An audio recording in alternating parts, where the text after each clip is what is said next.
Assalamualaikum warahmatullahi wabarakatuh. Bertemu lagi dengan saya dengan Jerry bin Rahman dengan NIM 121915153. Pada kali ini saya ingin sedikit berbagi tentang antarmuka masa depan. Pada zaman dahulu itu antarmuka memiliki 3 fase pengembangan. Di antaranya yang pertama ada era mainframe pada tahun 1960-an, yaitu sebuah komputer yang banyak penggunanya. Yang kedua adalah era PC atau di tahun 1980-an. Itu adalah komputer dengan satu user. Dan yang ketiga adalah era mobile, yaitu pada tahun 2000-an ke atas, yaitu menggunakan beberapa komputer per user. Kemudian apabila dilihat dari evolusi antarmukanya, itu dibagi menjadi 6 fase. Adalah pada fase yang pertama itu tahun 50-an. Adalah sebuah antarmuka pada tingkat hardware untuk tekniknya. Untuk contohnya kita bisa menggunakan switch panel. Yang kedua adalah pada tahun 1960 sampai 70-an. Itu adalah sebuah antarmuka pada tingkat pemrograman. Kita bisa mencontohkan pada COBOL atau Fortran. Yang ketiga adalah pada tahun 1970-an sampai 1990-an. Ialah menggunakan antarmuka pada tingkat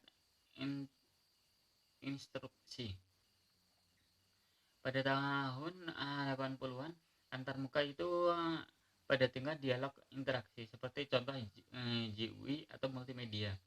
Pada tahun 1990-an itu antarmuka menjadi pada tingkatan lingkungan kerja. Sebagai contohnya adalah sistem network atau group web. Dan pada tahun 2000-an ke atas sampai saat ini antarmuka berkembang lebih ke arah sistem interaktif. User di masa depan akan selalu meningkat, seperti unsur audio, animasi objek 3D hingga UI modern pada realitas mayanya. Untuk perkembangannya sendiri, yaitu integrasi UI lebih banyak menggunakan orientasi objek dari pengolahan fungsi.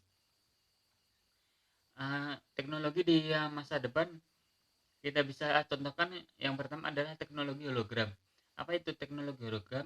Ialah sebuah teknologi yang menggunakan hologram untuk menampilkan sebuah objeknya. Yang kedua adalah future gadget. Future gadget ini adalah sebuah teknologi di masa depan dari gadget yang ada di masa sekarang. Tentunya akan sangat berbeda dan akan lebih canggih lagi. Yang ketiga adalah teknologi dari digital. Ya, sebuah perkembangan digital di mana masa sekarang seperti TV, kertas, lemari hanya dapat digunakan sebagai fungsinya. Di masa depan benda tersebut akan banyak lagi fungsinya daripada saat ini. Yang keempat adalah display glass. Display glass ini merupakan teknologi di mana input beserta outputnya dapat dilakukan dalam satu tempat berupa sebuah kaca. Fungsi dari kaca ini di masa sekarang sangat berbeda dengan teknologi display glass di masa yang akan datang. Yang kelima adalah 3D virtual reality. 3D virtual reality ialah sebuah interaksi yang memberikan suatu bentuk seakan-akan user ada di dalam komputer tersebut, atau perwujudan interaksi dunia nyata ke dalam dunia maya. Interaksi ini digunakan pada 3D seperti game atau seperti game The Sims lainnya. Yang selanjutnya adalah sound effect. Pada abad 20-an, komputer telah bisa mempengaruhi dari pengaruh lingkungan. Misalnya merasakan suhu, mendengarkan suara, bisa melihat lingkungan sekitar.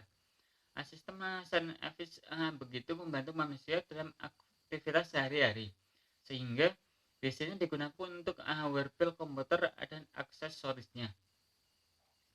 Yang ketujuh adalah dari session network. Sensor network adalah suatu sensor di tempat pada jauh dari komputer.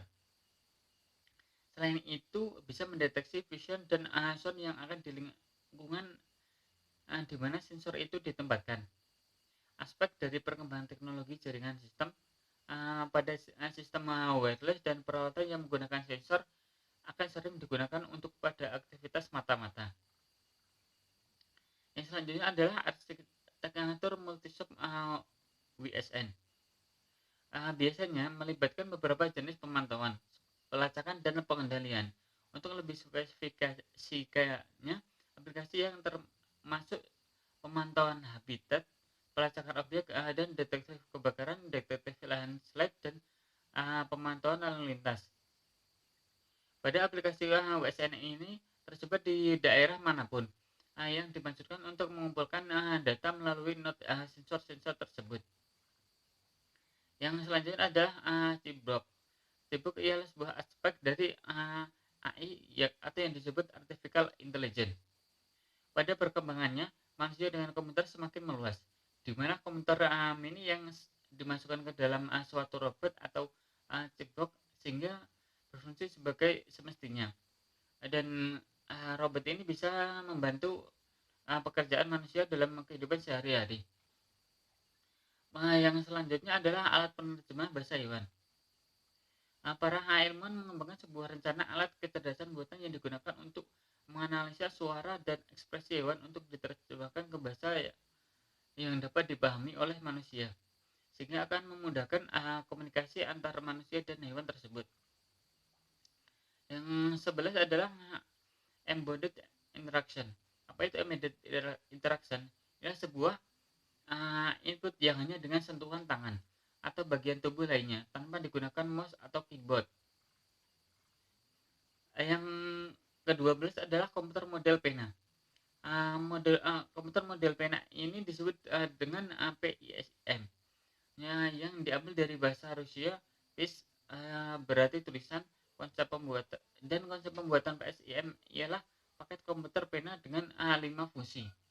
Fungsi-fungsi tersebut diantaranya yang pertama adalah ponsel berbentuk pena dengan cara input data menggunakan tulisan tangan. Yang kedua adalah memiliki virtual keyboard. Yang ketiga adalah mempunyai proyek dengan ukuran yang lebih kecil. Yang selanjutnya adalah terdapat kamera scanner. Dan yang terakhir adalah alat ini dilengkapi dengan password ID yang berfungsi sebagai identitas pemiliknya. Yang komputer model pena ini secara prinsip ciri-cirinya ialah lebih canggih, lebih murah, memiliki kemampuan diantaranya melihat, mendengar, berbicara, berpikir, serta kemampuan kesimpulan seperti layaknya manusia. Yang ke-13 adalah human interface using edge movement, atau dalam bahasa Indonesianya disebut dengan pengendali pointer lewat gerakan mata. Tujuan dari alat ini adalah penggunaan khusus pada orang-orang yang mengalami disable fisik, terutama pada bagian tangan. Dari cara kerjanya, biasanya yang pertama adalah menggunakan sensor gerak mata. Yang kedua adalah memanfaatkan sinyal yang dipancarkan oleh bagian mata tersebut. Yang ketiga adalah sinyal diolah sehingga bisa dimanfaatkan untuk mengendalikan pointer pada komputer tersebut. Yang keempat adalah alat ini dikoneksikan langsung ke komputer dengan memanfaatkan USB yang biasa digunakan pada alat printer. Yang ke-14 adalah self-driving car. Ya, seperti mobil tersebut memiliki software tersendiri. Jadi kita tidak membutuhkan sopir untuk pengendaliannya. Cukup dengan teknologi yang kita butuhkan. Yang ke-15 adalah tablet capping. Apa itu tablet capping? Ialah bentuk satu kesatuan yang tidak utuh, melainkan terdiri dari beberapa keping-keping yang banyak. Setiap keping memiliki proses dan sumber daya tersendiri, sehingga banyak keping yang disatukan.